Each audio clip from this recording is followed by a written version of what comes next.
You're live. Man, I should have got a bottle of water before I started. Dang it. Oh well, we got this.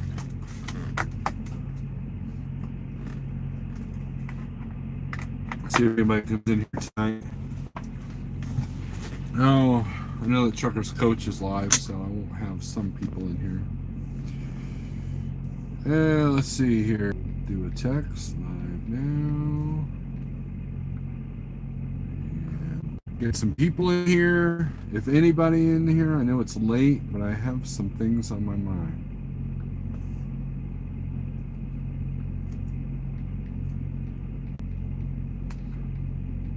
Let's talk about something.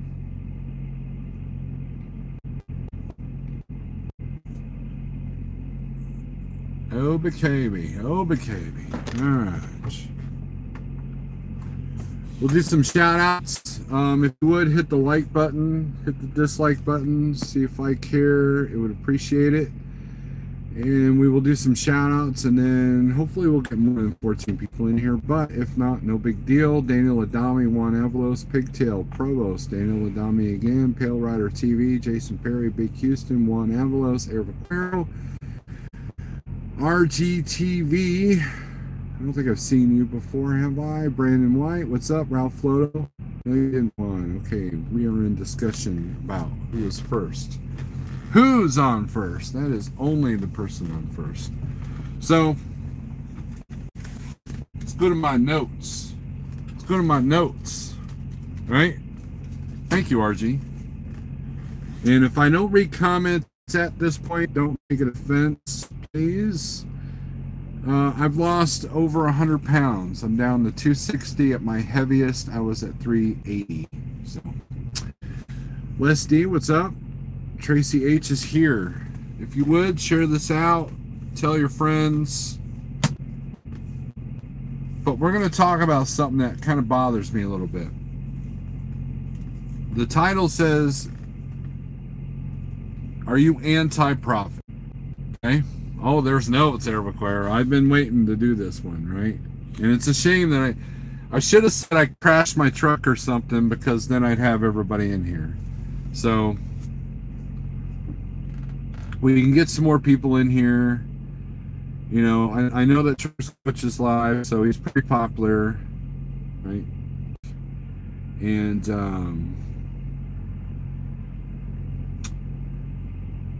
then I got to pick up tomorrow, and then take that back to Oklahoma, and then from there, who knows what I'm gonna do. So, anyways, man, I really wish there was more people in here, but we're gonna start talking about this. So, there are people out there that think that should be regulated on how much they keep. Now, what is that magic number? Put in the comments if you believe if the brokers should be regulated on what they can keep.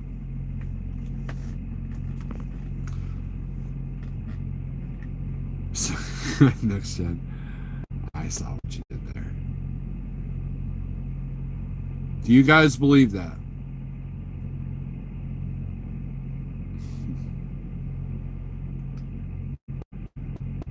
All right, so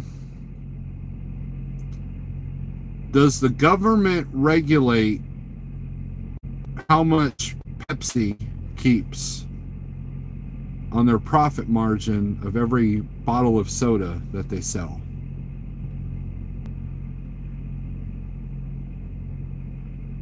Have any of you ever watched Shark Tank? Here's a perfect example. There's this device on QVC or whatever. It looks like a skateboard, and the item was on Shark Tank, and Lori Greener, I think, signed that person. She was the investor. And if you go to YouTube, you can find that particular episode where they get a deal. And in that deal, they talk about the cost of what it makes that device. I think it was like $10 or something, 10 or $15. And they're charging 40 for it. Okay.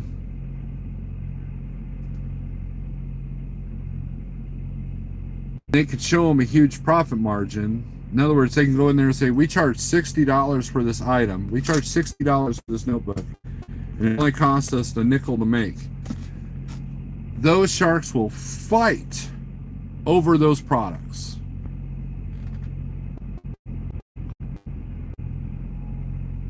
Why? Because of the profit margin, okay? It's capitalism. That is what this country has been built on, okay? So a while back, a friend of mine called me. He said, hey, Steve, I got for this particular product to be shipped. And what it revealed was a pretty large profit margin. Thank you, Jeff, for the $4.99. Leave it on the dock, question mark. I knew your video would create turmoil. So, and that's the beauty of this industry. That's the beauty of capitalism, is they're some people get it and some people don't, right? And this video might be unpopular as well, because there are a lot of people that believe that the brokers are keeping too much money.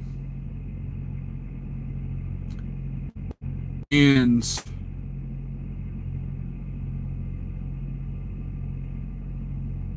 do I agree or disagree with that? Broker prices themselves out of the market where someone could come in and underbid them. It doesn't do them any good. But what is their profit margin? If they're taking $3 a mile on a load that they're only putting out there for $1.50,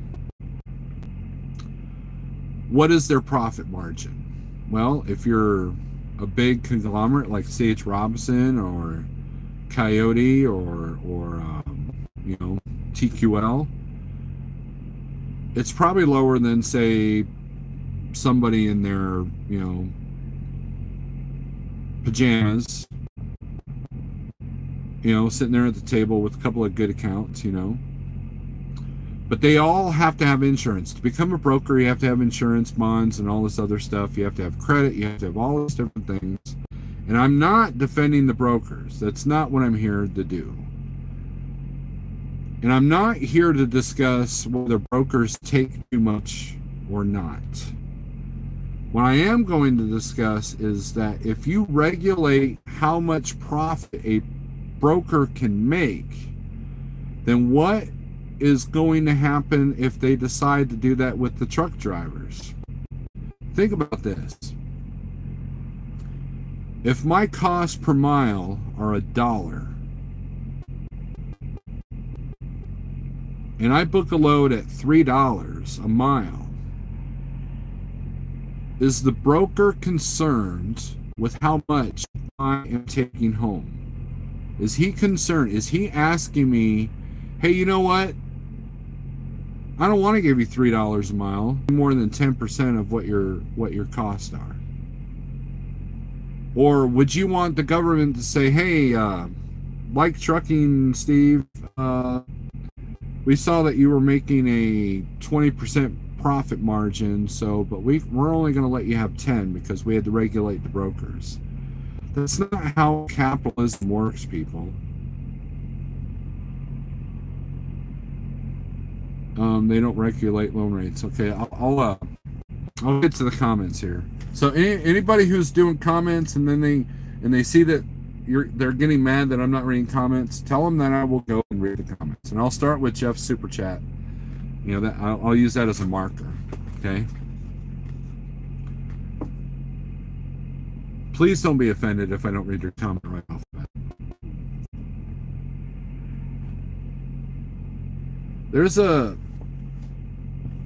There's a service, I want to say it's Lane Honey, but I could be wrong on that. But there are ways to see what the brokers are charging the shippers. That information is out there, okay? Some YouTubers have talked about that you can ask for the billing.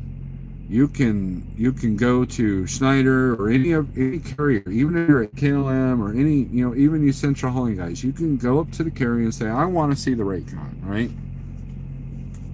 And make sure you're getting your fair square. And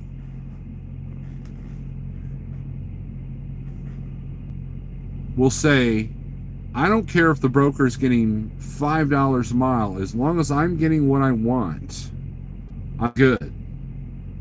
You want the brokers to profit to a certain degree because they got overhead, they got buildings, they got people, they got insurance, they got benefits, they've got loads that they lose money on, they got loads that they gain money on. Just like Schneider, they for every load that's 80 cents a mile, there's a load that's paying $5 a mile. There really is.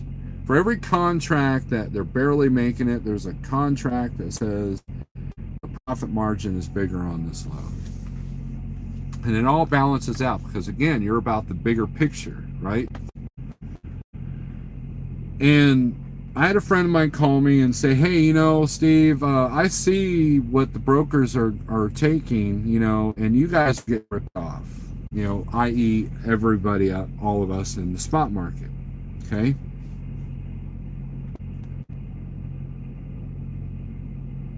And I'm like, how does that help me? Telling me what the profit margin of what a broker's making, that does nothing for me.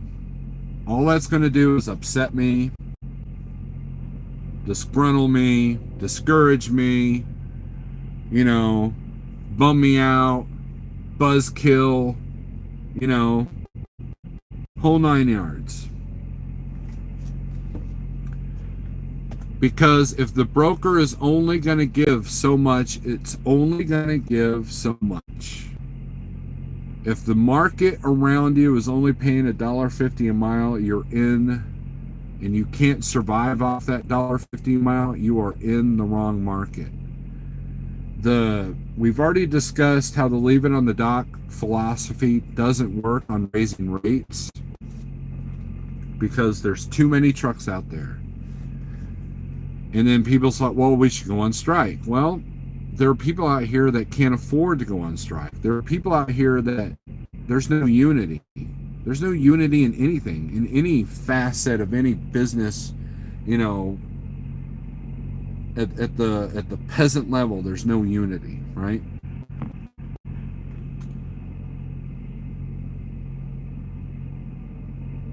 And now I have a bit of information that has absolutely does nothing for me except maybe I'll hold out for a better rate. Maybe I'll be pickier. Maybe I'll when I talk to a broker and negotiate, maybe I'll say no more times. Will that be a good thing? Maybe, unless I lose efficiency, right? Because the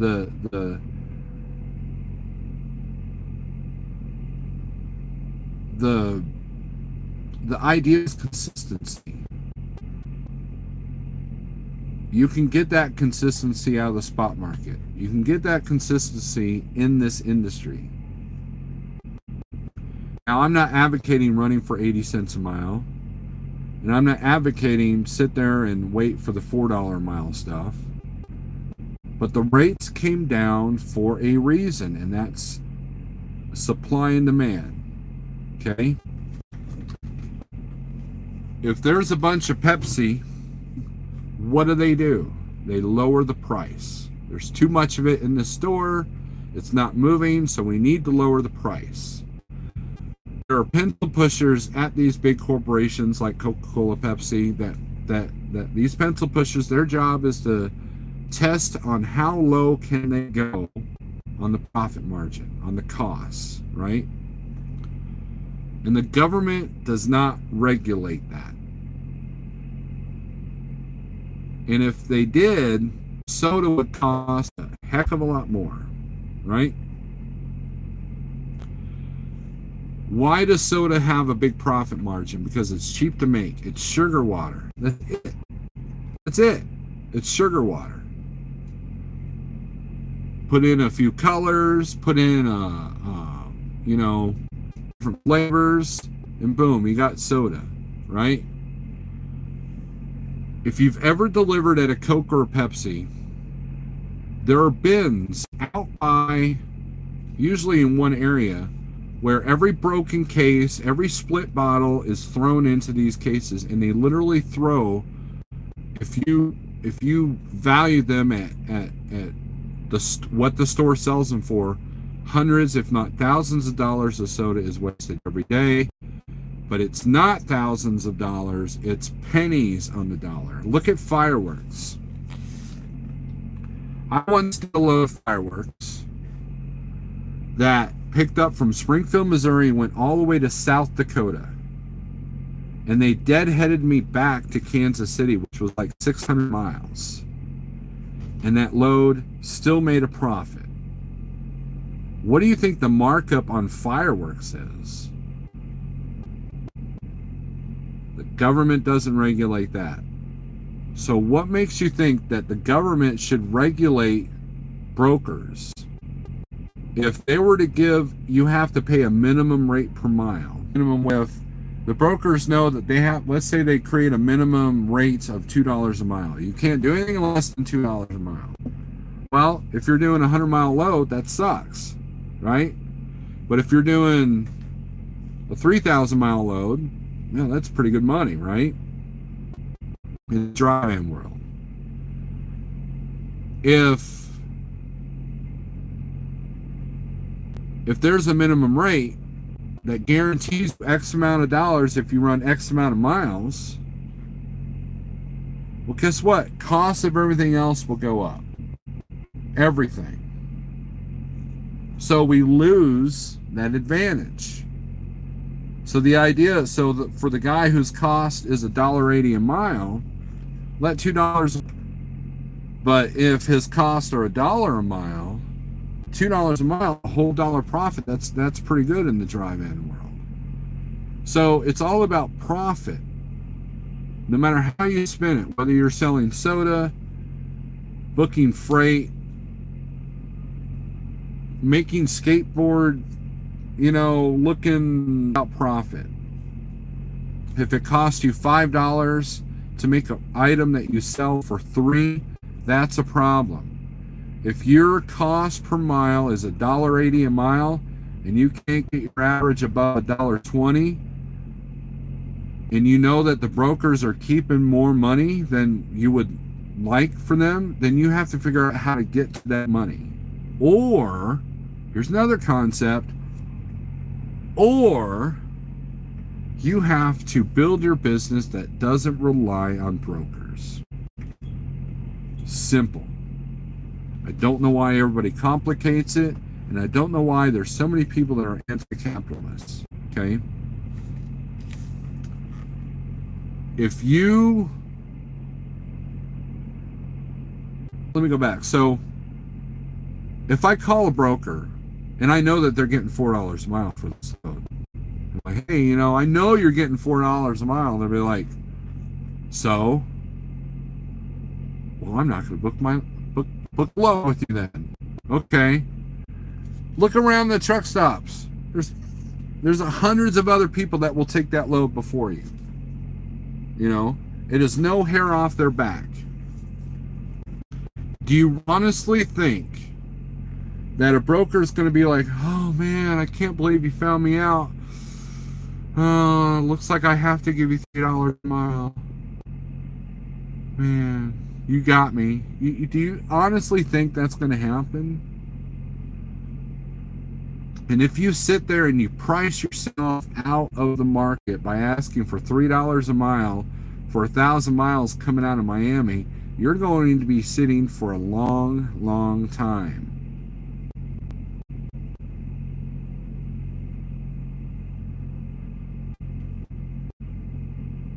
So, regulating the brokers is like regulating profit. If you've figured out how to make a product and sell it for 4 times what it's worth, would you want the government to come in and tell you that you can't do that?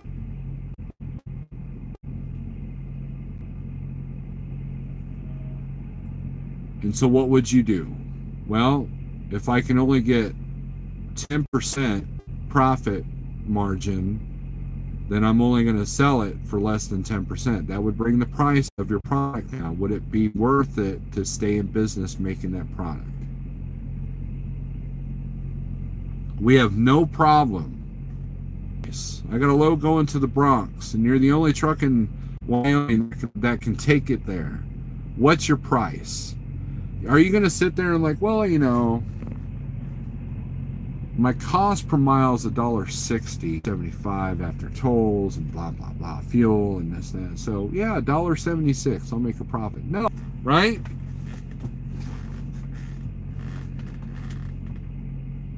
And the pendulum swings both ways. It really does. I've talked about that before. And if you feel that the brokers are doing you wrong, and granted, there are some bad brokers out there, trust me. Are they our friends? Are they here to make sure that, you know, we can pay for that turbo repair if it comes up? No, they're expecting us to run our business a certain way. And if their needs don't meet yours and vice versa, then you don't do business. You don't go to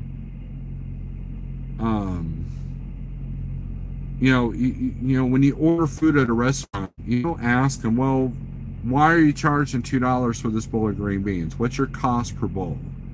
No, you pay, you know, and some restaurants charge, you know, $20 for a steak, and other restaurants will charge you $80 for a steak. But it's the same supplier, it's the same cow, it's the same distributor, you know, and one's creating a bigger profit margin. So if a high-end restaurant charges more, well, they got more overhead because they got to cook, they got to pay the chef more. You know, maybe they have, you know, certain regulations that they have to follow. You know, if you're a hazmat carrier, you have higher costs, so therefore you can charge more for your service. You know. All right. So now we will read the comments, and we're going to go all the way back to Jeff's super chat. There we go. If the government regulates loan rates, why shouldn't they regulate a third party like a broker? Credit companies are a third party. They don't regulate loan rates, says Provost. Truck for Life, what's up? Grafton, what's up? They put a cap on them. It wouldn't seem as bad if it was one person, but when you have a broker post a load from the shipper, they get a cut, and then Hey Buddy gets the load and post it, and then they get a cut, your company gets cut. Well, you know, third party, it's more people taking from the same piece of pie, you know.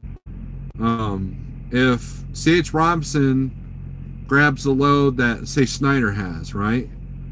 And then Schneider's got this load, C.H. Robinson grabs it as a 3PL, and then Landstar grabs it from C.H. Robinson. Well, obviously, the Landstar rate is going to be the lowest. And then if you can get it directly from Schneider, that will be the highest. And you have to learn how to recognize when that's happening on the load boards. Your credit score regulates your loan rate. Read my comment or I'll be offended, says Pill Rider. Government regulates various on all credit. That's true. There was those payday loans, they cracked down on that. But the broker's not giving you a loan. You're paying for a service. So like when you go to a hotel, you know, one hotel might cost you $80 a night, and the next hotel might cost you, you know, $120 a night. You know, you're paying for a service. Well, the brokers are paying you for a service, and then you're paying, you know, and the shipper is paying them for a service. If the shipper feels that they are charging too much, they will not use that particular broker. If the shipper doesn't know any better and they talk to their friends and realize that they're spending way too much money on shipping, then they will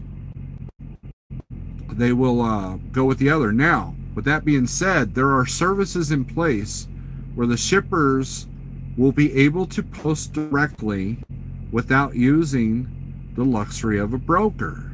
It will be a service, a platform where they could post their rates for a lesser fee than what the brokers are charging.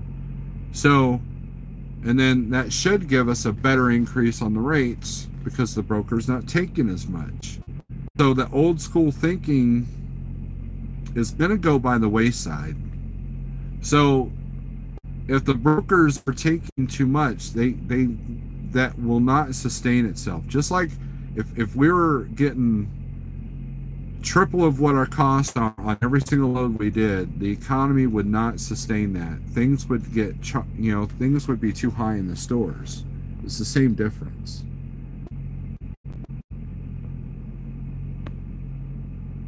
The thing is, if they regulate brokers' profit, that doesn't mean the carriers will get more. Right. It doesn't.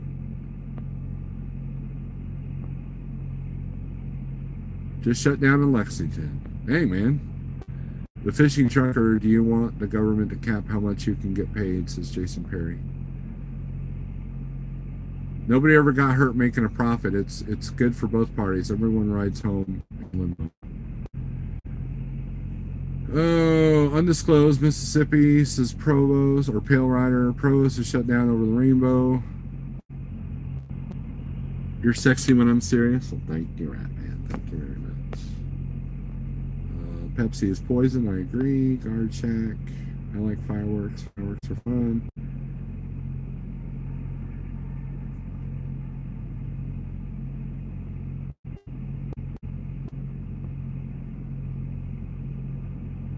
Brokers are a third party.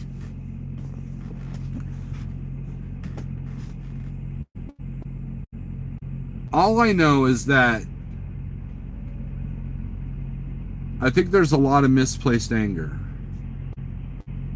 People are not getting the same profit margins that they used to, so there's a lot of misplaced anger. It's the broker's fault. It's the foreigner's fault. It's the guys that are.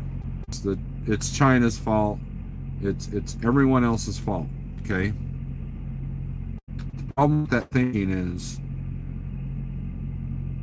if you're having a picnic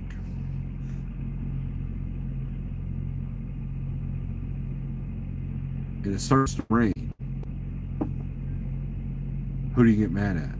Do you get mad at God for making it rain?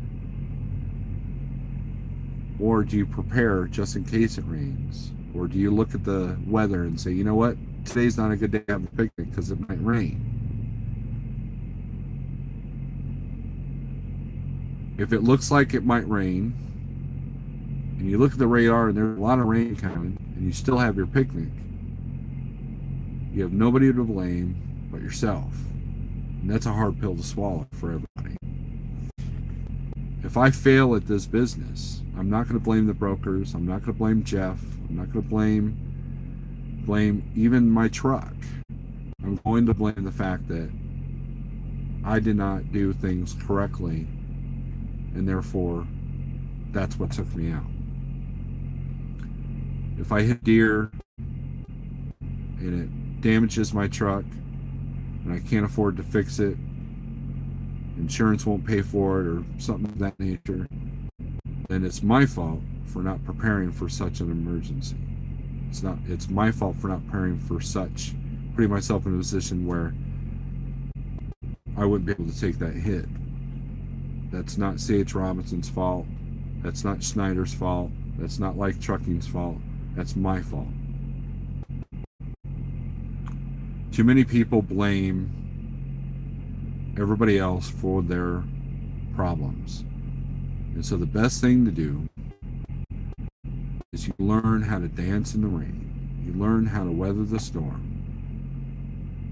And you're going to make dumb decisions. Ratman and I were talking about that earlier. You're going to make dumb decisions, and hopefully you can recover from them.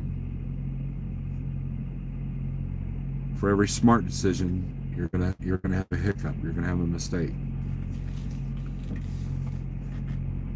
And part of being a business owner is you got to be kind of ruthless. You got to be kind of rude. You got to be willing to take advantage of somebody.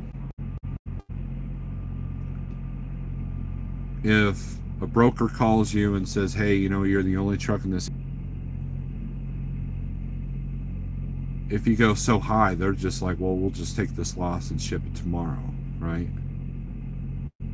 But if you go too low, then you didn't take advantage of the situation. You can't tell me that you would not take advantage of that situation. Because I think 99.9% of us would. It's just a level of how much advantage you take. That's business.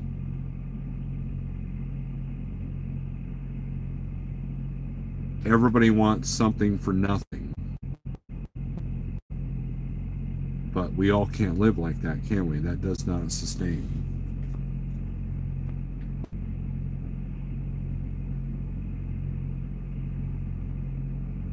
If brokers regulate to a certain percentage, they'd be the one trying to bump the load, paying, not you. Yeah, but if it gets outrageously high to ship something, nothing will ship. And I'm guessing Fishing Trucker disagrees with me, which is fine. I have this weird thing where if you disagree with me, I don't get upset. I'm kind of weird like that. I try to get along with everybody, and if you disagree, that's fine. Profit is different for every business. If they run a high monthly cost, they have to run either a lot of miles or a high dollar freight if they can find it. Don't read the comments, Snarlord. I'm skipping over your comments. Good evening, Michael.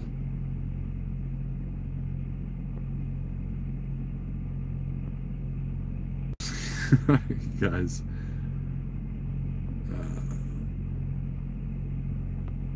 Everybody's talking about Ratman small truck. Brokers' percentage should be regulated. Too many get rich scamming going on, contributing to the depressed rates.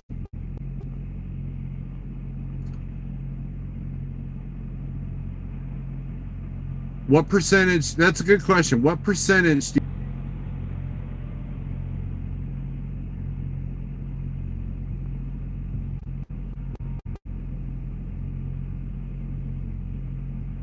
What do you recommend to charge for detention per hour? Trucking Nomad.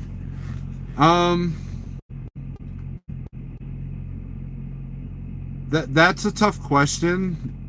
I usually see I know that Shane from Green Miles, I know that when he signs a rate con, he sends them a detention agreement.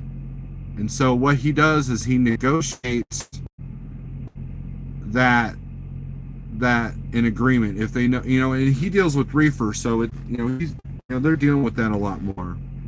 So I would have to ask what the situation is. If you're constantly delivering loads that constantly have detention and it's not paying the bills, you have to negotiate a higher rate. Most of the time it's between $40 to $50 an hour after 2 hours. But some customers will only do it after 4 hours. Some customers, it happens within an hour. And the idea of detention is to tell the shippers, hey, it's going to cost you if you keep our truck here. It's supposed to be a deterrent, but it doesn't work. And a lot of people have been asking about the shippers and receivers should be regulated. But that's not about profit, that's about the time that they keep. But that's hard to do because each item might take longer than the other to ship. So if there's any kind of regulation that should be in place, it should be a detention and layover regulation. In other words, it's mandatory that the broker should pay X amount of dollars an hour, on detention. or it should be automatic. You know, you shouldn't have to chase your money, just like you shouldn't have to be the one dealing with the lumper. Some brokerages have large overhead. Some guy at Starbucks with the laptop have very low overhead comparatively. So who's making too much on their loads? Right. See, and so that, you know, so okay, well, you regulate a percentage. Well, what that does is that C.H. Robinson's going to lose their load to Joe Schmo at Starbucks, because Joe Schmo at Starbucks, he doesn't have any overhead. So that would offset that. So now Joe Schmo's got too many accounts and C.H. Robinson loses money, right? So it doesn't solve that pendulum swinging. You know, it's, to me, it's like this. If you don't like using brokers, you don't like the profit margin, that's like playing a football game and not want to be tackled, right? It's part of the game. And I have a friend with his own authority that absolutely despises using brokers. So you know what he did? He went out and got a couple of contract freight deals where he's not even dealing with them. On occasion, he might have to get a backhaul with one. And he makes one call to one broker that's a mega broker, and they have a relationship, and he's and that's what gets him back, right? So, but he's formulated his business to not survive on the brokers. You can't be in the spot market and not want to play the game. And the game's hard. Trust me, it's not easy. If you're a master negotiator, you can probably squeeze a few more pennies, which I've been able to do. I've been negotiating better. I've had some friends help me, and it's worked, but I've lost a little bit on my efficiency. So I'm trying to find that balance. You know, there's a lot of work that I need to do. But there was a guy at the truck shows that's like, you know, we'll help you negotiate a contract rate. We'll be the middleman. We'll be the mediator, you know, between you and the direct shipper. But then you got to pay for that service too. So how do you put a price on that service, right? And would that be regulated too? You know, the true people that are making huge profit margins off of us is tolls and repairs. Think about a hospital. Charge you $6 for a pair of Tylenol, right? Well, we know that you can go to Walmart and buy a big bottle of 80 for $6, right? Medicaid regulates what a doctor can charge the patient.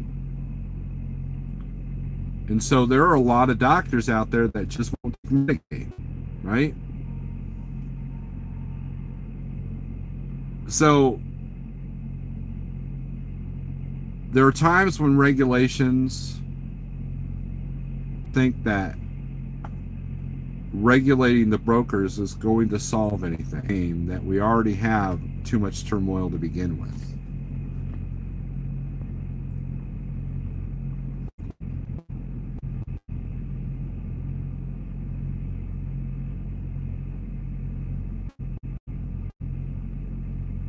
That's a good idea, Ratman. Let's see here. For box, I'd shoot for $100 now for detention, or maybe offload. You can shoot for $100, but to me, the most effective thing to do is you know, there are only certain loads that I'll do for certain brokers because I know that they'll pony up the detention. The higher your rate is, the harder it will be to collect. You know, and so most places have a standard rate, right? And that rate is usually between $40 and $50 an hour.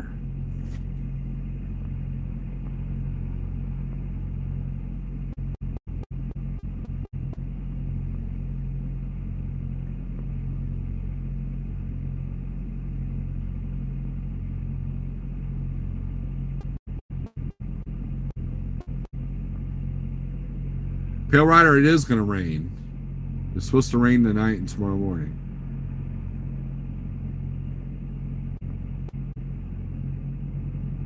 TC Box says, personally, I cannot wait for Essential Freight Clearinghouse to be developed. No more haggling, all click and go loads. There you go. People leave Schneider because they cannot negotiate rates. What you see is what you get. You click on it or you don't. But even Uber, you can call and say, hey, you know, come on up a little bit and I'll take that load. You know, Convoy you can bid. Schneider you can bid. You know, the part that I like about Click and Goes is that the game is more cut and dry. You know, there's no psychological element, right? And if you're a bad negotiator, either on the brokerage side or on the driver side, you know, not having to haggle can be a huge advantage. So,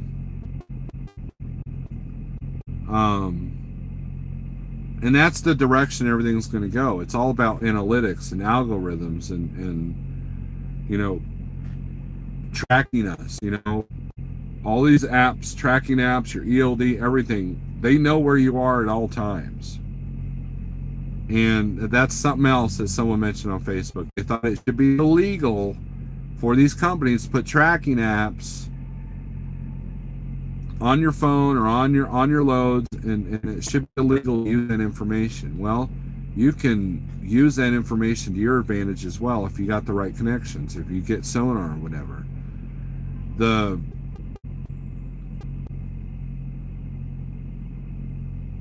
Well, let me see, what was I going to say? If you don't like to download apps, then you don't use the brokers that require you to download apps.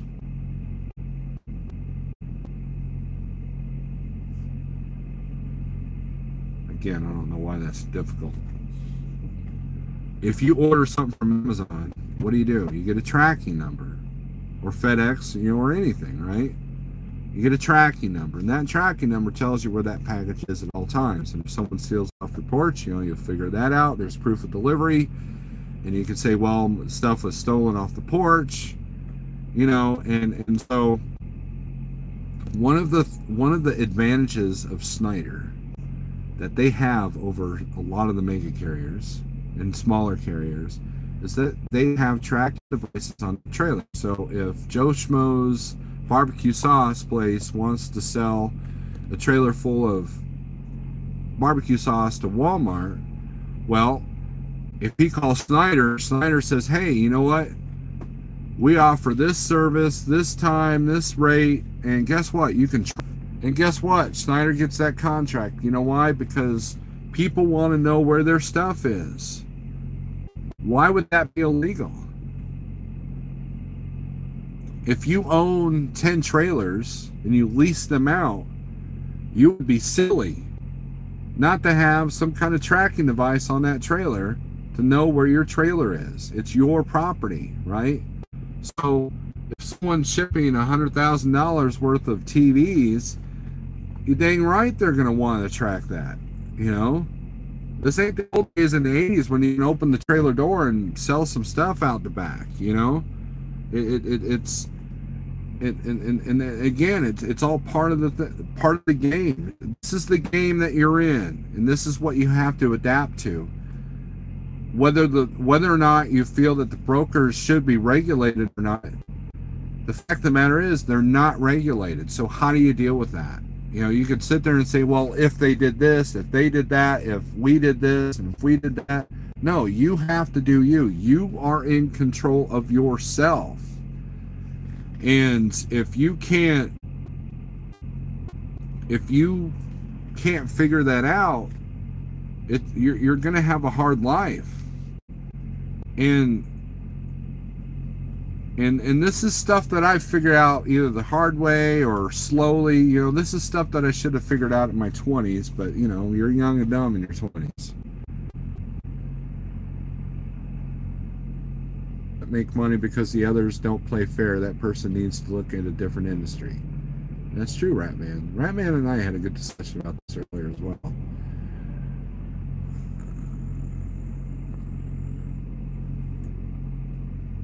Click and go equals click and no dough. Monkey. At least this broker I have a good relationship with, so he knows I won't ask for anything I don't feel I deserve. Right. And that's the thing. I had a load that I bid on with Convoy. Okay. And immediately Convoy came back and said, why is your rate so high? They literally said that.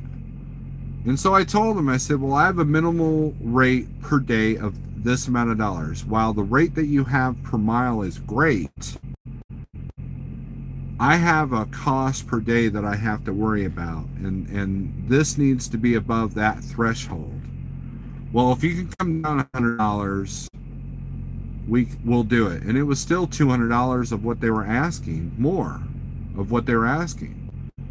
So, but he wanted me to tell him about, he wanted me to justify why I priced it that way. So there is nothing wrong of you, if you call in a load from C.H. Robinson and say, how much are you making on that load? And they actually tell you, which they'll probably laugh at you, but if they actually tell you, and you can go, well, can you justify, what, why are you not giving me as much as of what you're making?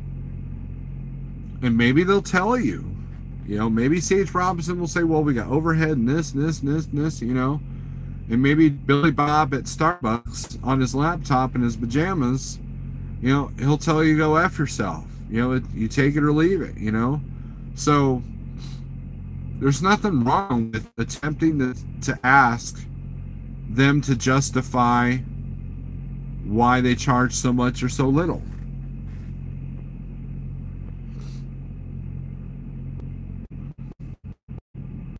Take all you can get when it comes to your money and don't let others take advantage of you. Right, and the brokers have the same mentality. That's the thing. They're acceptable. So, and every now and then they've got that load that the guy canceled at the last minute because he found something better, and so now this person, or maybe they waited till the last minute and now they can't find the truck. That's where you get some good rates. I've gotten some good rates that way at the last minute. I called, part of that Convoy load is it was due to pick up in an hour, and I was an hour and a half, and I was an hour out. And so I called him. I said, look, here's my rate per day. If we can get it up to this, I can pick that up on time. If not, you're kind of risking, here's another example. So there was a time I was up in Fulton, Missouri. And there was a broker that had a load that was picking up in Fulton. I knew what the product was. I've done it between 8 and 5. And here it was 3 o'clock. So I called the broker up. Hey, have you covered that load yet? No? Well, guess what? I'm sitting here in Fulton, Missouri, and I can help you out for the low price of X amount of dollars. No, we can't do that. We can't do that at all. Okay, well, what, how much too much is it? Well, the most we can do is this. I'm like, all right. You realize that this place closes at 5. I know what this product is, and if you show up at 4:55, they will be upset, and you'll be lucky to get loaded. We have a nice day, sir.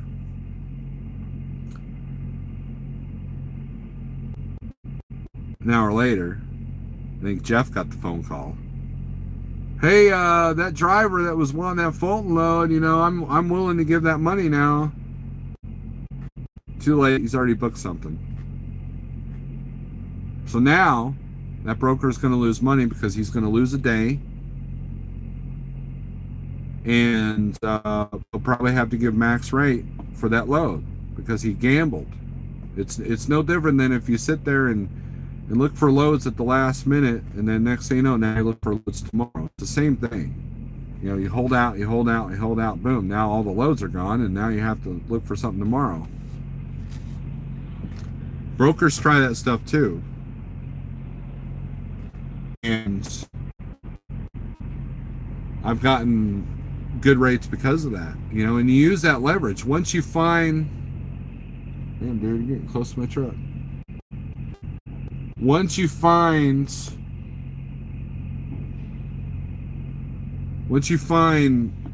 you know, the time, you know, that's the great thing about the cliff. If it's still there, you'll see the rates on Uber and Convoy go up when that happens. Even JB Hunt, you know.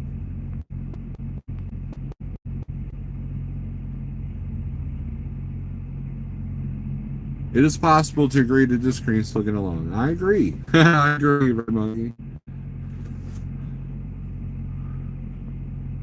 Rick LP, sup dude? I fell off the wagon from my diet. Has that happened to you? I've had a couple of cheat bites here and there, but I've never like completely just had a day where I just said screw it. So, and that's because of my mindset and my beliefs of what sugar can do to the body. So you say 10%, you get 90%. Are you going to do whatever else I missed? Brain freeze. I ate my eggnog keto ice cream too fast. How do you make eggnog keto friendly ice cream? The owner-operator is doing 90% of the work and, more importantly, 100% of the risk. The broker only made a phone call or answered an email. On the 3PLs, TT Bogs, yeah. But there are brokers that have gone in and gotten contracts just as much as Schneider and you know, Swift and Werner and all that. Loose Christmas trees sat for 6 hours being loaded, kept me over my clock, so I had to use PC to leave. I figure that should increase the price as well. Yeah. I've never done Christmas trees, but I've heard plenty of nice, beautiful stories about them.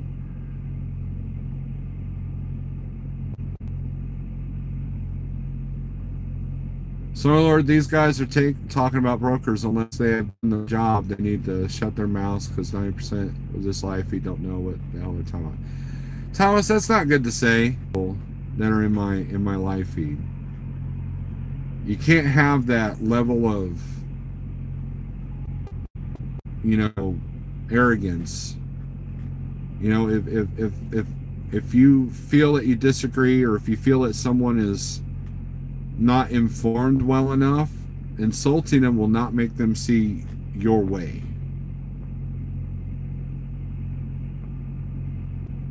Boggs is right that we do all the risk, you know. We have all the risk, but that's part of the game. That's part of, you know, if you're a quarterback, you take the risk of getting slammed, if you know, when you have the ball. I'm also a shipper. Okay, here we go. Ratman Roden says, I'm also a shipper. First question out of a broker's mouth is how much you got on it. And if I say it's a PPA, then they set the rate. I see the load when it's posted, and the first post is always plus 30%. I don't know the magic percentage, but if the shipper is paying $4 a mile, the broker shouldn't be able to take $2 per mile. 10% would end negotiations.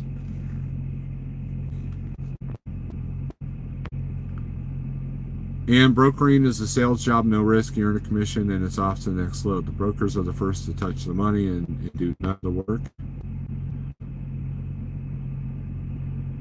GNC, they don't want to do the legwork. They want the government to take care of them. This is Jason Perry. My brain hurts. Good night, y'all. Ratman, thanks for your contribution. I appreciate you.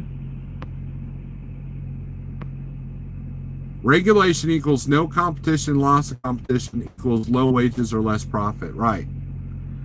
If the government regulates everything, I believe they call that, what they call that? Socialism? Communism?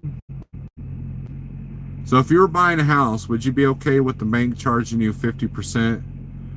What if that were the going rate? You'd be okay with that? I wouldn't buy that house. And the seller or the bank would be pricing themselves out of the market. So if a broker's asking for too much money and they're not getting the load moved, they're failing at their service, right? So if they're charging $4 a mile and the shipper's like, well, we're giving you $4 a mile, why can't you move this freight? You know, because the broker's, well, eventually that broker's going to be replaced. You know, so if a bank's charging 50%, they're not going to stay in business very long. And and so you have competition. You know, one bank will charge this percentage, another 20% interest rate on. Well, you apply for the credit card that offers you a 0% interest rate, and you move everything to that, right? So, you know, and they're banking on the fact that you're going to keep it there after the 0% interest rate. So, you know, and the government has done some regulations when it comes to credit card companies and such, and because it was getting out of hand. So I can see the argument with that. I can see the argument like, well, you know, if the brokers are out of hand and they get regulated, then that will calm things down, right? They're going to make their adjustments elsewhere, you know, and just like what Pigtail said. So it you know, and again, I'm not defending brokers, okay? I'm just telling you that my opinion is more regulations is not the answer. Think about all the regulations that we have in the trucking industry as truck drivers. And what do? We sit there and say less regulation, less regulation, less regulation. Oh, unless that regulation's in our favor, right? And so that's kind of a hypocritical way of thinking, in my opinion.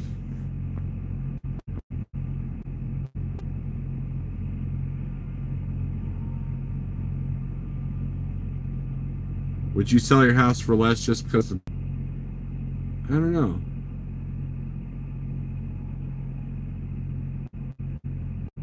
The market would never support a 50% profit on a house. People would simply not buy.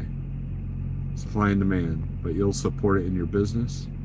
Well, if the broker's making that much money, I mean, how do I determine what their percentage, I mean, what their profit margin should be?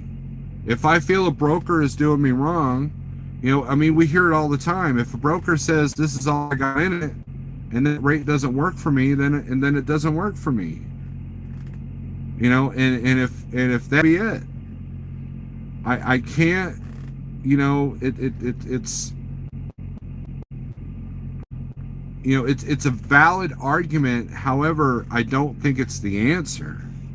Regulating brokers is not the answer, because whenever an industry gets way too greedy, that's when the government steps in, and there are some brokers that are only making a certain profit margin, you know, and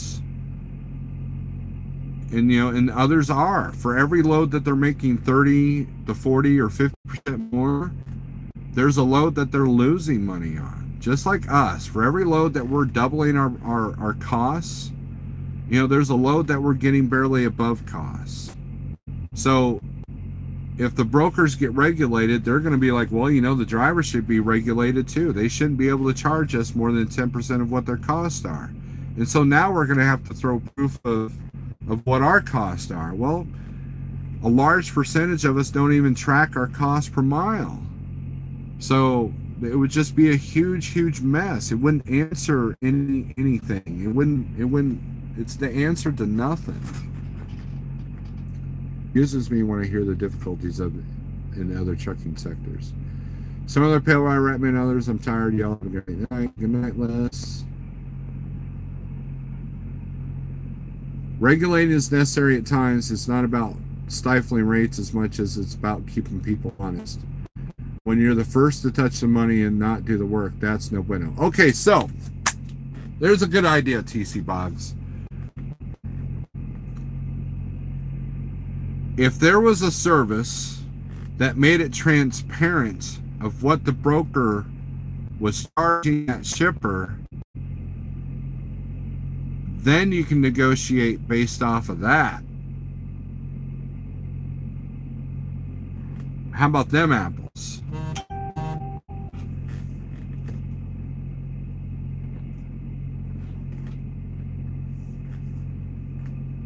Just like you have the right to have your carrier show you the rate cons if you're an owner op or a lease op, to make sure that you're getting your fair 80, 70, whatever percentage you're supposed to get, right? So if there was more transparency, then now you're talking. Now you've gotten some negotiation leverage, right? So it would keep everybody honest. But there's a ton of business out here where everybody is not honest at all. You know, also if you regulated broker percentages, it wouldn't broker it. I have rate cons that come in that says that you cannot broker this. So like there's a story one time about Schneider. You know, somebody called Schneider on a load because they saw that Landstar had the same exact load. There's only one shipper out of this town. And so this person proceeded to tell Schneider, hey, you realize that Landstar is selling this load for X amount of dollars on the DAP board. And so Schneider had to contact Landstar and yank that load from them because the agreement that they made for Landstar to even get that load from Schneider was that a BCO, a Landstar truck, had to take that load, not put it out on the spot market. And so Schneider yanked all those loads from Landstar. And that's the process, because you will not get more. You know, so if the shipper's paying the original broker, you know, X amount of dollars, and it's got to be filtered through 3 different people, yeah, you're going to get less of a rate.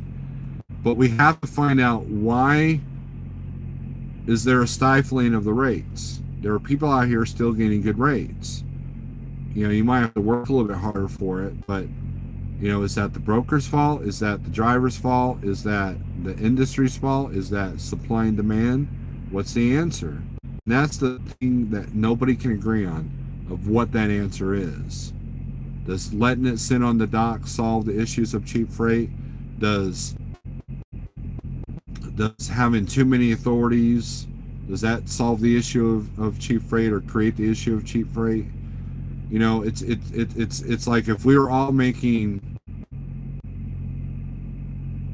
a 40% margin on our loads, and all of a sudden we're only getting 20% margin on all of our loads.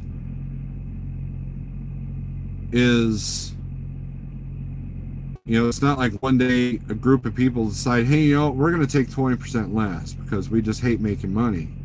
You know, no, there wasn't a decision like that.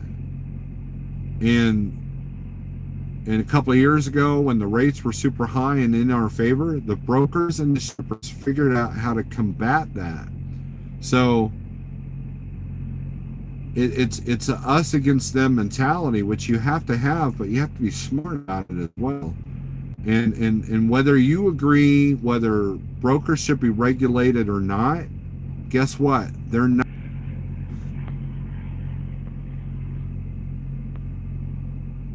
Steve, no one was worried about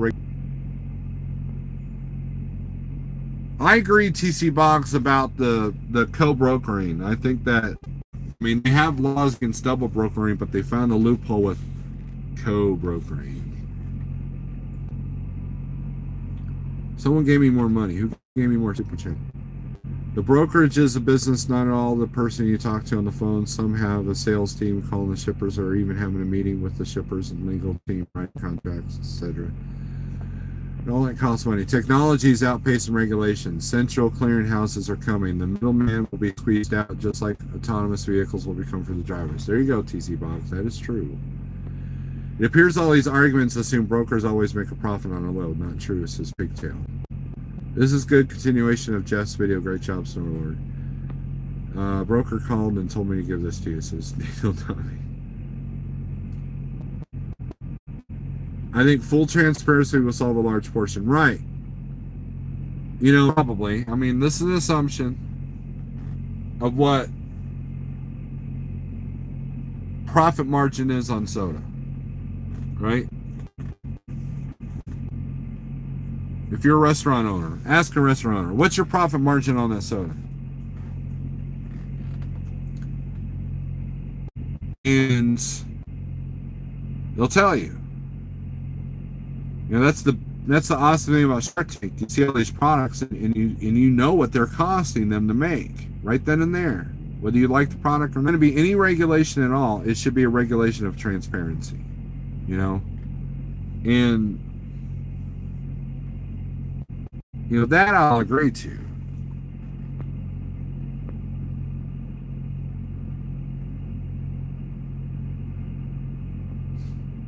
If a shipper told the broker this load is paying $1 a mile and they were capped at 10%, what do you think that broker would do? Fishing Chucker, thank you for the $5. I appreciate the chat. Nothing Woody's in the house. Hello. Robots will solve everything. Little Vine Coach, he just ended this live feed. That's it. Robots will solve everything. That is absolutely true. Look forward to Terminator/droid days to come upon us.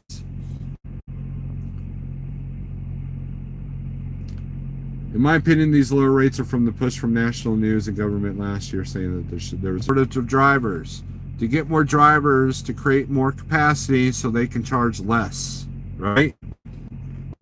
So you can make less. I guess I have a different view. Not all regulations are bad. In the 70s, owner operators were making $1 per mile with fuel at 20 cents a gallon. TC Box, I agree with you. Before hours of service regulations, there was a lot of shady stuff going on in the trucking industry. And hours of service came in, it was a revenue generator for the DOT, but at the same time, it protected the driver to a certain degree where, hey, you know what? You know, we don't expect you to get, you know, there were people like, okay, you're sitting here in Phoenix, we expect to be in Arizona by, I don't know, in 2 days, right? And the ELDs are just an extension of that. I would like to see a paper trail back to the shipper so I know how much everyone's getting. They see how much I'm getting, right? Fast forward today, drivers are still only making $1 per mile. In major areas, pay $3 per gallon. TC Box, I agree with you there too. There's some old trucking documentaries on YouTube. Seek them out, and the rates aren't much different. It's kind of crazy to look at. Except, you know, your dollar back then went a lot further, and fuel was way cheaper, and you could fix your turbo underneath a tree if you had the right tools.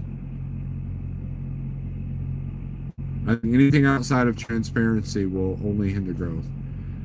Eggs are $1 a dozen. Restaurant charges $10 for a 3-egg omelet. There you go. So, anyways, guys, thanks for watching. It's getting late. If you're an East Coast person, if you're a California, you're like, it's early. I appreciate you watching. This video is not intended to make fun or poke at people. It's not intended to be a hidden agenda or a hidden message, and to create a discussion and maybe make you think a little bit, maybe make me think a little bit. I learn from you as much as you might learn from me. So I appreciate everything. I appreciate all the super chats, guys. There is a rumor that I am doing a 5K on Thanksgiving, and I will probably go live when I do it. That's the goal. So thanks for watching. Have a good night. Be good to each other. Be safe. And keep the metal to the pedal. Yeah.